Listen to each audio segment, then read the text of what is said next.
Hello guys, naka-filter po pala kami ni Aya. So ngayon titingnan natin si Aya kung may ano na siya, ipin na siya. Kung may ipin na ba siya. Kalkul naman ako eh. Ano ba yan anak ko? Prang.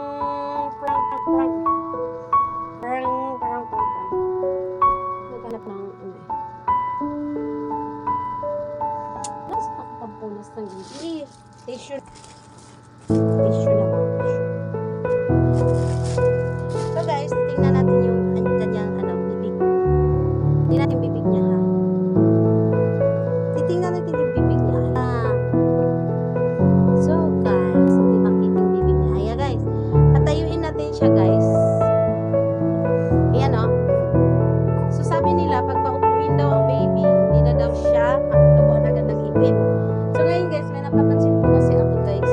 At nanood ako pala sa ito, ng kalabasa guys. Alam niyo yung sa tangkay niya, pinakapuno sa niya. So sabi nila, ipa-araw daw to. Ipa-araw daw yan. Ng kalabasa, yung alam niyo yung pinaka doon sa pinakagitna niya, doon sa pinagkuhanan ng di ba may tangkay yun, parang tangkay niya. Tapos ito po yun guys. Ang sabi nila guys, dahil magtutubo na ang ipin ni Aya kasi nagigigil na siya, tapos naglalaway siya. Ito daw po yung guys, yung parang ikukwenta sa kanya para mabilis yung tubo ng kanyang ipin at saka hindi siya magkasakit, hindi siya lalagnatin. So, susundin ko po siya guys kasi wala namang masama kung sundin ko siya. Okay? Tapos, may sabi nila red daw na tela. Pero ang ginawa ko, wala akong red. Puti na lang ang ginawa ko. Puti. White. So, white lang talaga yung meron ako. So, ang gagawin natin guys, ikukwintas natin sa baby. Yan guys, napatuyo na namin. Ikukwintas lang sa baby para hindi siya masila.